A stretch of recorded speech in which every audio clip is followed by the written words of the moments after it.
So what I really wanted to do was pick up on Tanya's point about deepening the project of emancipation. I think it was Herbert Marcuse, I think Frantz Fanon said it too, about how each oppressed group, as it struggles for its own emancipation, brings to the wider struggle new insights and new depths. And in a way, what I want to talk about is actually almost like feminist socialism. So more about how feminism can help remake socialism. And to talk about that from my own experience, so this will be a little bit personal, because I became a feminist almost the same time as I became a socialist. This was in the early 70s, just after 1968, which was it was both a very militant period, the movements, which, I guess there were some movements here.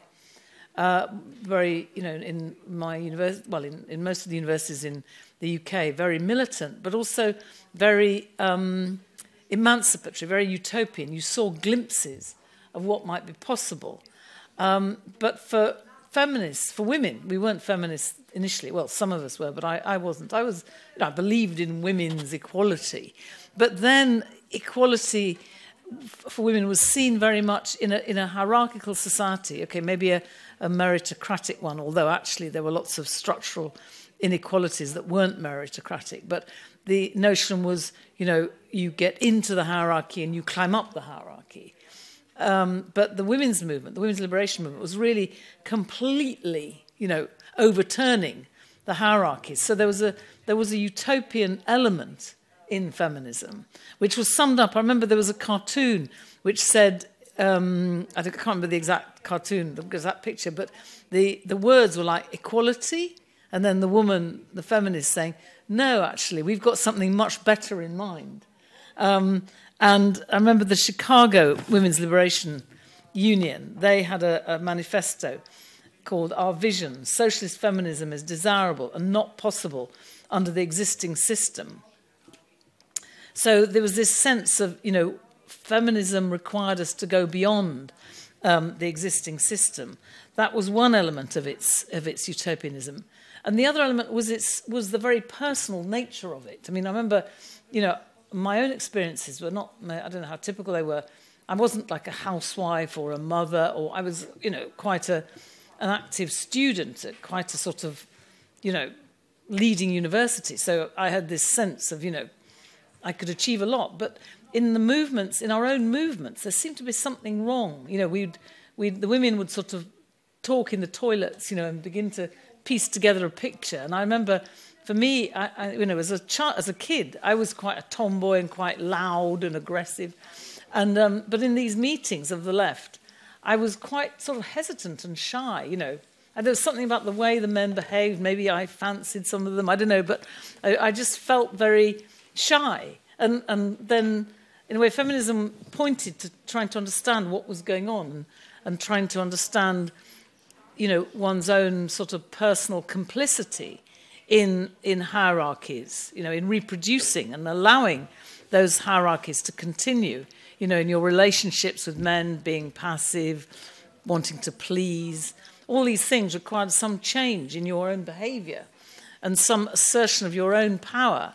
So, but yet this could never be an individual thing. So it was a very utopian struggle, because you were finding your own power, recognising that the existing system depended on you being complicit.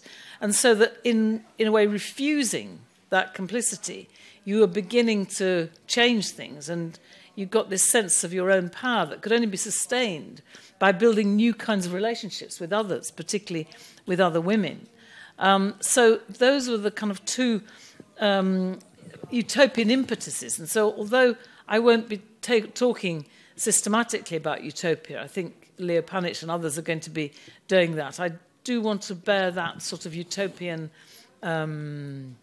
aspiration in mind.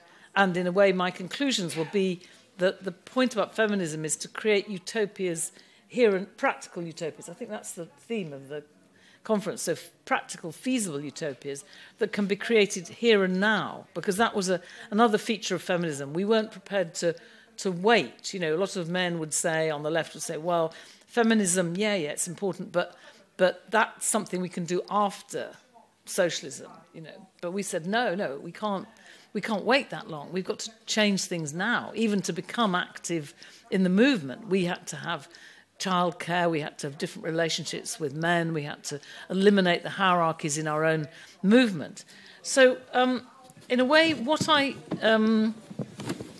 found in thinking about, my own feminism, was the way that it fused with the kind of making of socialism, because this was a time when we were rejecting, actually existing socialism. So, 68 for me was both marching against the American embassy for the war in Vietnam, but it was also supporting the movements in the Czech Republic and against the Soviet invasion. So it was very much a rejection of the hierarchies of capitalism, but also rejecting the hierarchies of the state, which included both the command economy of the Soviet Union, but also the nature of the Labour Party and the sort of Fabian state, which in many ways had been modelled in its sort of basic principles of centralised planning and so on a kind of romantic vision of what the Soviet Union was about. So, in a way, we were in a context where we knew capitalism was ending or should end, but we didn't know what socialism was. So there was a sort of experimental aspect to our struggles, in which feminism sort of fused into the remaking of socialism. So what I wanted to do was really talk about two or three sort of tools, if you like, or conceptual framework. That sounds a bit pompous, but sort of concepts and ways of thinking that I learned through feminism that have certainly led me to sort of rethink socialism. And I will just leave for discussion what this means in practice. But sometimes I think that it's obvious. That's why I want to talk about feminist socialism rather than socialist feminism. Because I think feminist socialism hasn't been realised, and that in a way, although the left has taken on board a kind of agenda of demands concerning women, that's, for me, not enough. It hasn't actually understood feminism and how that changes the practice of the left. I wrote a book about this with Sheila Robotham and Lynn Siegel called Beyond the Fragments. And sometimes it felt to me so obvious that it wasn't really worth writing. And recently we did a second edition, which again, I thought, do we really need to say all this again? Surely, 30, 40 years on, it's understood. But I don't think it is. And I think that the left does need to rethink in quite fundamental ways, and that feminism provides tools which are not inherently feminist. They're more general, as you'll see. But I think some of their roots lay in the women's movement. They're basically, one is about power, the other is about knowledge, and the third is about the relationship between the individual and the social. So I'm half reading a kind of paper that I wrote, but I'll make some spontaneous points as I go along. So what I learned about the sort of transformative nature of power was that we had power in a daily sense. We were implicitly, and I think Betty Friedan talks about this in her classical book. We were reproducing our oppression as sexual partners, as mothers, and as workers in all sorts of ways, in our passivity, in our representation of ourselves, and so on. We faced a choice between reproducing or refusing, and refusing is only a small step from seeking to transform. So there was a sense of a power that lay within ourselves and in our own capacity to transform social relations through action in daily life. And this helped me become clear about why I rejected the so-called Leninist relations of state power and party power, and the Fabian understandings of power whereby the state delivered concessions and policies rather than power coming from within ourselves and through our collective action. And this led me to recognise the importance of work that other people have done. I'm not claiming this is original, distinguishing different kinds of power. So this notion, on the one hand, of power as domination or as power over, power that could effectively be what we think about when we think about government, taking power and using the levers of power to deliver policies for others. But then on the other hand, there's power as transformative capacity, the power to change things, to do things. And in a way, that was the power the women's movement was illustrating, transformative power and capacity that came from ourselves.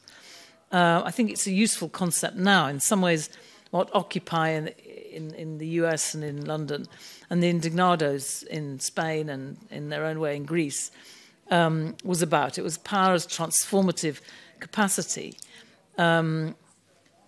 People were in the squares creating a different kind of society, illustrating a different kind of society in their daily practice, which, as we discovered when we went to Greece recently, the solidarity economies that are growing up to survive the desperate conditions of austerity are often influenced by people who were in the squares, in Syntagma Square, which was just below the Greek parliament, where they weren't just protesting, they were creating an alternative or illustrating an alternative that was then just temporary, but it gave them a sense of their own power and a sense of their own utopia in a way, their own, which governed their sort of aspirations of the changes they'd like to see under a change in government. I mean, here I was also influenced not just by feminism, but also by the radical shop stewards movement that was developing at the same time. And here I think it has a relevance to the struggle around water. When workers were not just simply refusing redundancies and closures by occupying factories and saying no, I mean, that was the beginning, but then they were saying, we have the skills, the practical skills, we're not redundant.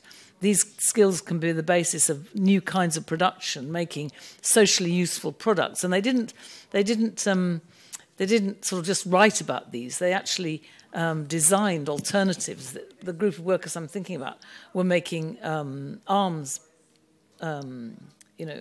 missiles and various kinds of, defence products, which has become an increasingly important part of the British economy, probably the American economy, probably maybe, I don't know how much your economy, but, and they were saying, no, not only were they not redundant, they were useful, their skills, but they could be used not to make missiles, but to make all kinds of transport equipment, energy conservation equipment, medical equipment.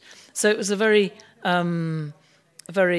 prefigurative sort of utopian idea that came out of their own personal resistance and a sense of their own value. But I think that, this recognition of a transformative capacity that lies amongst the mass of people completely changes the nature of socialism, which has often been based exclusively on the idea of power over power's domination, that you capture the means of power over production, over resources, and you deliver in a paternalistic way what you think the people or the party thinks the people needs, without any recognition of the kind of power people actually have in their own capacity to refuse and to change, and without any recognition of the dependence of existing power structures on actual people as knowledgeable and creative human beings. And this leads to the second kind of concept or tool or way of thinking that I felt very important from the lessons I took from the women's movement. And this was about knowledge. So I learned both from the consciousness-raising groups of the women's movement, where we used to, in a way it was strange for me because I was fairly sort of, meritocratic. I wanted to study and pass exams. Well, I don't know about pass exams, but somehow, produce intellectual material. But in the women's movement, we did some of that, but we used to have these groups called consciousness-raising groups, which anybody here who's in the women's movement, recognises. And we used to come together and share what, conventionally would be seen as gossip or emotions, or, and we'd discuss with each other, the relationships we had, what we felt was wrong with them, our problems with childcare. The other day, one of my friends, Sheila Rebelson, talked about her women's group, where they had a consciousness-raising group, and it discovered that at least 5 of those women had had abortions, and another 6 of them had been raped. And that's the sort of thing that, you know, wouldn't come out in your normal chit-chat. Well, it might, but it came out in these groups. And this, as it were, gossip led actually then to policies. So policies around women's centres for women who'd been the victims of male violence, rape crisis centres, women clinics within the health service, and a whole change or campaigns for a changed relationship between doctors and women. A whole sort of set of policies changing the relationship between the state and women, and creating new institutions of childcare that then would approach public institutions for funding. So I'll come on later to the way in which power as domination can be a resource for power as transformative capacity. But what seemed important here was recognizing this practical and, you know, what some would say tacit knowledge existing amongst the mass of people, which was explicitly denied by, you know, those that created the welfare state, and certainly created the Soviet sort of Fordist state. So in Britain, I haven't done enough study of sort of Soviet Fordism to be able to quote Lenin, but in Britain, the architect of the welfare state said, who did happen to be a woman actually, but she said very classically, she said, the average sensual man meaning, you know, working class men, could describe the problem. He couldn't provide the solution. For that reason, we need to introduce the expert. So in a way, that whole institution, the welfare state, which, you know, has got many important progressive features, redistribution of income, you know, taxation and so on. But the way that it's organised, the relationships within it, are based on this totally paternalistic view of the mass of people using the state, that they can merely describe their need. They can't actually develop solutions. So that has excluded a kind of truly democratic, or it's reduced democracy simply to the parliamentary accountability of the welfare state to the legislature, to parliament, without there being any democracy in the very delivery, the very organisation of the health service, of education, or any other aspects of the welfare state. So knowledge was traditionally understood in a very narrowly scientific way, involving laws understood as the correlation of cause and effect that could be codified, made explicit and centralised through a central apparatus, which became the basis of scientific planning. Whereas the women's movement, with its consciousness-raising groups and so on, it was able to develop institutions that were based on the daily experience and knowledge of those who were going to use and run those institutions. And actually, maybe it's relevant to say that the importance of that idea was struck home to me when I was working with people in Eastern Europe, not so much in Yugoslavia, more in the Czech Republic. And I went as part of a movement that was a peace movement, East and West, fighting cruise missiles in Britain and the United States, and I think it was Pershing missiles in the Soviet Union, or working with peace movements in the Soviet Union. And then after '89, we went to Czechoslovakia, and I remember going to Wenceslas Square and going to a little office of students who'd been part of the great movement in Wenceslas Square that brought down the regime there, and in effect began the process of bringing down the whole kind of Soviet bloc, along with those in East Germany. And they were very pleased to see me, but not, as I'd hoped, as part of a movement, peace movement in the West, with a vision of some coming together of citizens' movements, East and West, with Western movements preoccupied with ending capitalist social relations, socialising the market, bringing new forms of public ownership, and the Eastern movements being concerned with democratising the state, and so on. No, they weren't at all interested in that. The posters, they had Mick Jagger and so on, but they also had Ronald Reagan, and they were pleased to see me because I came from Thatcher's country. So I thought, oh my God, I better think about this, and discovered that, their great guru was Hayek, the free market theorist. So I thought I better read him if I was going to have a dialogue with these young people who had got no vested interest in the free market. They weren't the kind of people that were going to make lots of money and so on. On the contrary, they would probably be impoverished. So when I read Hayek, I found two things. One was something which was like a sort of echo of what we'd discussed in the women's movement and in the shop stewards movement, this emphasis on tacit and practical knowledge. But then the framework in which he saw that was entirely individualistic. So for him, that practical and tacit knowledge was simply the knowledge of the individual entrepreneur. And he had one essay on knowledge and the other essay on individualism. And in this essay on knowledge, he talked about tacit knowledge and practical knowledge and the knowledge of experience and so on, which I could empathize with. But then in the essay on the individual, he talked about this knowledge being totally individual, almost constitutionally individual.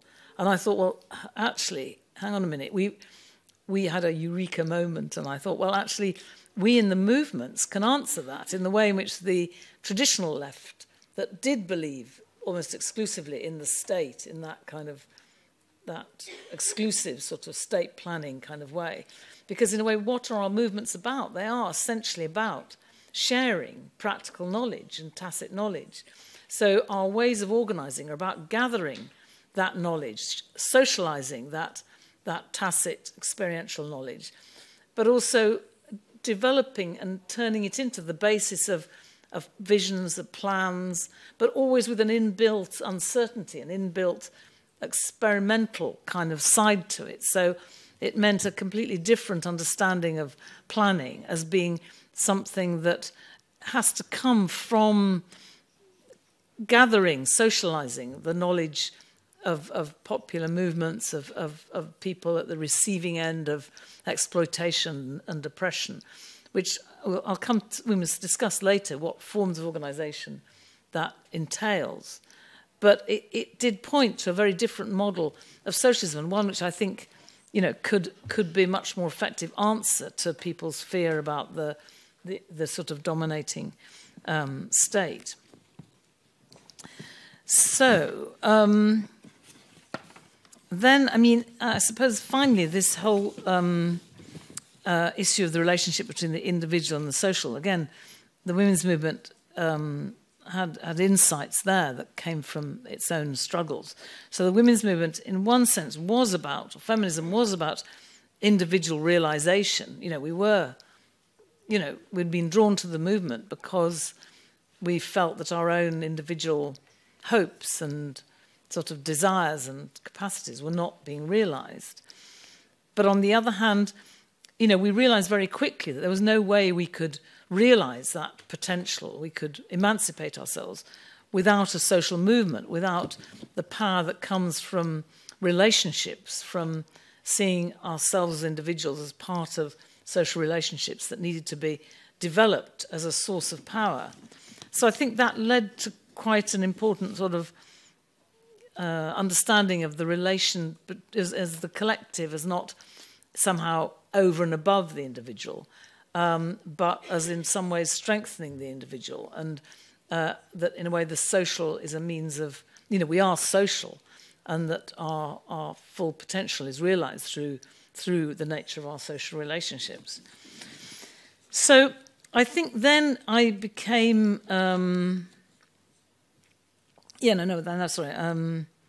So today, I want to say that today new forms of organisation are emerging, in the squares, in the movements we've seen in Southern Europe, a new politics, some of us call it, particularly in direct action. And these are very exciting. And sometimes they're expressed, particularly by young men, as if they're completely new, networks, my God, completely new. And so I don't want to be this old auntie saying, no, we've done all that before. But I think it is interesting to see the history and prehistory of these more horizontal forms of relationships. mean, we weren't necessarily using exactly the same language about networks, but our first women's groups were themselves networks of individuals, of groups of women. And then they, in turn, were networked. We never had like a central committee of the women's movement. We had all kinds of loose and messy. And I'm not trying to say they were easy. You know, I think building horizontal forms of organisation and debating and discussing and developing a common sense of direction is very complex and sometimes very fraught. So we had all sorts of divisions, but a bit like I don't know how familiar people are with the open software movement and the way that when there are divisions, there's this concept of forking. So you don't sort of like have it out like you might in a political group where you fight each other to the death. Well, not the death, but you fight each other till the organisation splits and explodes. But in the women's movement, people would fork. They would, okay, not everybody wanted to demonstrate against the Miss World competition. So those that did, and it had an impact. And that, in a way, strengthened the women's movement as a whole and would be reflected on by other women. But not everybody did it. So there'd be this kind of constant forking that would then feed back to the movement and be almost like experiments that were then reflected on and sometimes reproduced and sometimes learnt from. But it was a different and I think more creative way of building a movement that we could maybe learn from now. Then another experience that was important, I'll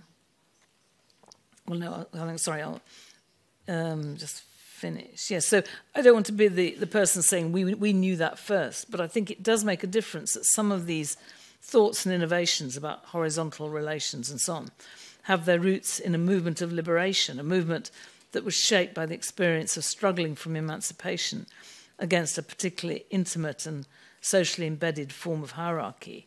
So how can we, the lesson from that is how can we actually pay attention to the conditions that can realise such insights that people have, as they struggle. And I think, certainly learning from our experiences in Britain with Brexit and now the experiences in the United States with Trump, I think it does point to the importance of the left being much more rooted in the daily experience of those who've been excluded and oppressed and suffered extreme forms of inequality, like in the northern areas of Britain or the Rust states, as they're called in the United States, and that a much greater sort of embeddedness and then attentiveness to the concerns and struggles of those people. So another question became for me how to combine power as transformative capacity with power as domination.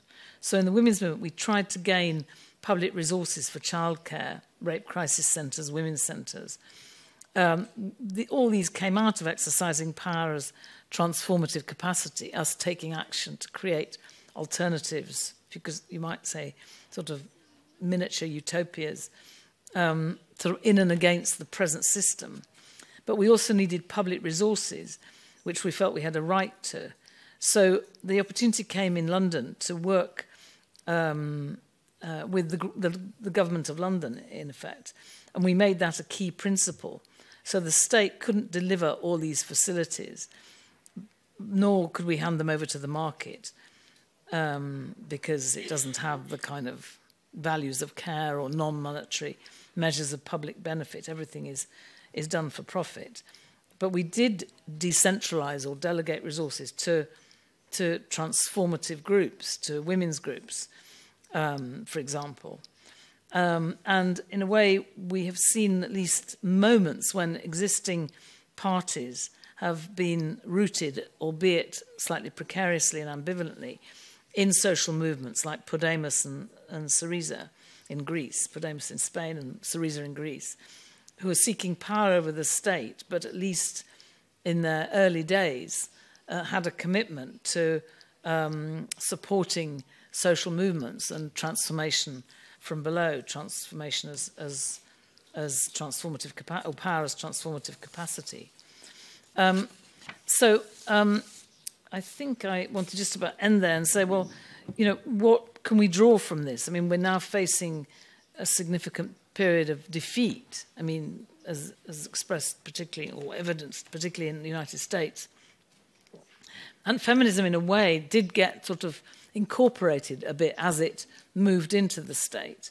But I think there was a potential there that wasn't realised, because perhaps feminism or feminist socialism hadn't been thought through. It wasn't sort of thoroughgoing enough. Perhaps we had been, a bit like I had been in the early days of the radical revolutionary left, a bit too hesitant, a bit too shy about following through the insights of feminism.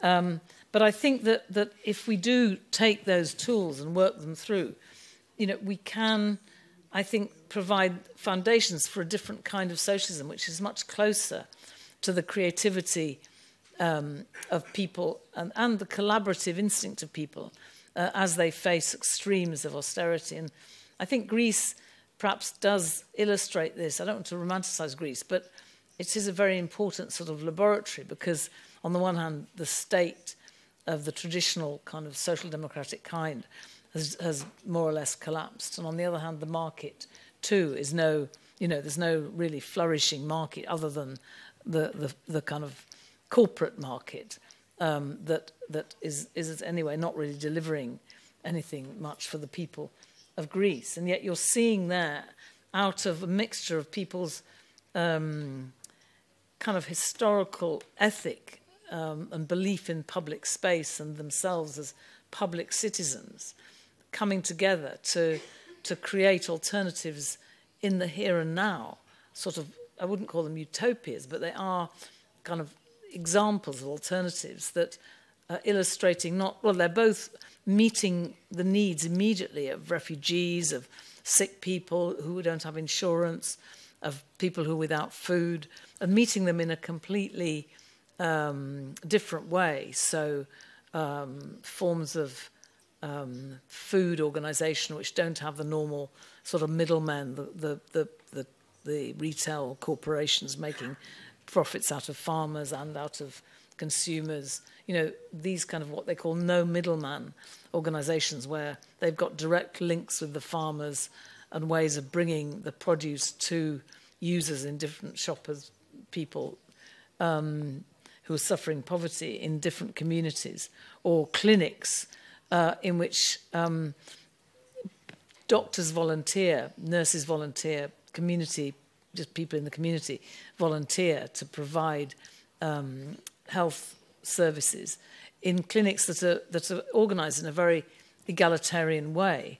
And when we talk to them about where this could lead, they were people that were both providing immediate needs, a bit like the women's movement was immediately trying to solve problems of childcare, but at the same time they were thinking beyond the immediate and thinking in a visionary and therefore a kind of utopian way of the kind of health service they'd like to see if there was the political support.